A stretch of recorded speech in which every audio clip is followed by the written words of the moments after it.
Hey, everybody, and welcome back to the Fantasy Football Post. I'm Sid Rosenberg for OpenSports.com and, of course, the National Football Post. Week 8 in the books. Let's welcome in our good friend Joe Fortenbaugh, the great fantasy expert at NFPost.com, to capture all of the fallout. Joe, welcome back, buddy. How are you? Thanks for having me back, Sid. How's it going with you this morning? It's going very, very well, except Houston, we've got a problem. Owen Daniels, a top-rated fantasy tight end, is done for the year. There also may be a running back controversy as well. Talk to me about Steve Slayton, Owen Daniels, and the Houston Texans. Tough break for Owen Daniels this weekend. Blows out the knee. The ACL is done. He's out for the year. This is a contract year for him, too, so it's very unfortunate considering the fact that he was on pace for career numbers in receptions, yards, and touchdowns this season. That being said, Houston now needs to look to plan B. Joel Dreesen's on the roster, but rookie James Casey out of Rice could be a diamond in the rough. He caught 2 passes this weekend, only 14 yards, but this is a guy who in his last year at Rice, last season, caught 111 passes. He's a pass-catching tight end, very dynamic. If he can prove to be an adequate blocker, he's going to see snaps. He could be the next big thing in Houston, but owners have to be careful on him right now. Steve Slayton, however, a case of fumbleitis. Fumbles again this weekend at Buffalo, gets benched. Ryan Moat steps in, goes for over 100 yards and 3 touchdowns in an outstanding performance in Houston's win at Buffalo. Right now, you got to look. There's 2 ways this could play out. It's either going to be a timeshare in the backfield between Brown, Slayton, and Moats, or Moats could take the job and Slayton could be sitting on the bench. We'll find out more later this week. Wow, how about that? Texans, by the way, playing good football at 5-3. Now, you mentioned, Joe, the tight end Casey. Any other prospects out there on the waiver wire we should be looking at, should be targeting right now?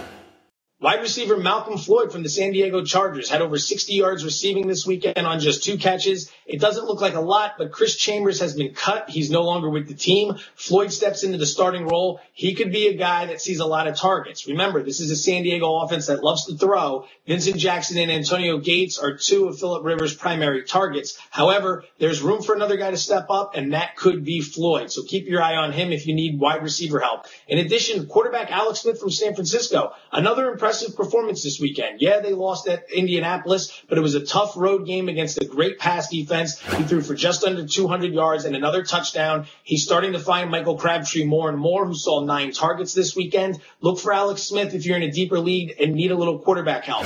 In addition, running back Colby Smith from Kansas City. I've been saying Jamal Charles for the last few weeks. Charles should be the guy this weekend, but Colby Smith is going to get some work when he comes back from injury. If Charles proves to be ineffective, Smith's going to be the guy. Keep your eye on him.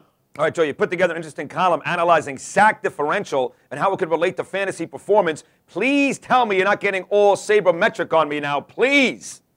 No, not at all, Sid. It was just a nice little Friday column for people to check out. And when you look at the numbers, it really does break down the truth. If you can protect the quarterback and get after the quarterback, you're going to win games. All the teams in the top half in sack differential, those are the teams winning games this year. And it even predicts, does a little handicapping for you because the 3 biggest sack differential games this weekend, Tennessee, Minnesota, both winners.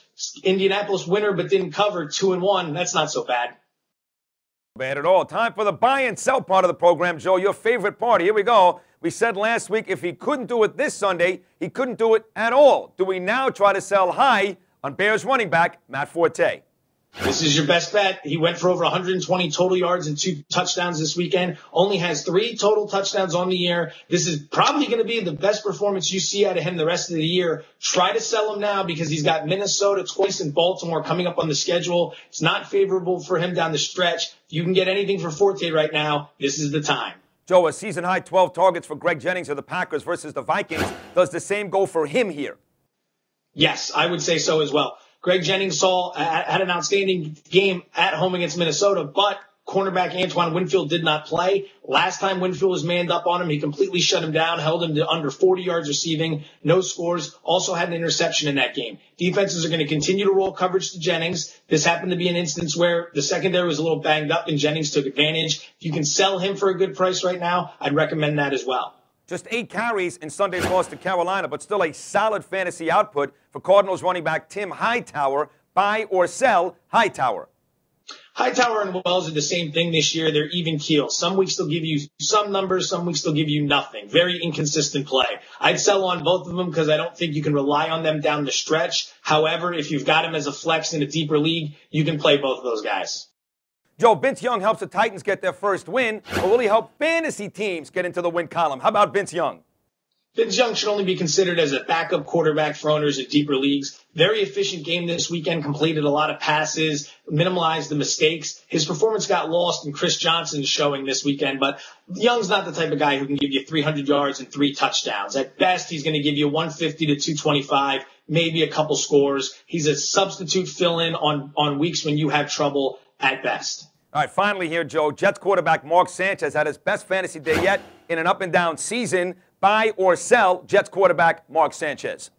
I'll buy him. Sanchez is going to continue to get better as the season goes on. As a rookie, he's going to continue to see weeks where he plays real well and then weeks where he doesn't. It's inconsistent, and that's just the nature of the business. But the kid is going to have some flashes, and he's going to play well in a lot of games this year. So when there are favorable matchups, if you're in quarterback help, if you need quarterback help, Sanchez is a guy you can turn to. So I'm buying Mark Sanchez. Agreed. Also with Braylon Edwards and Cottree and Dustin Keller coming on, he's got some weapons. As always, Joe, fantastic job. We'll see you again on Thursday for more fantasy coverage right here on the Fantasy Football Post. As always, Joe, terrific job. Thank you.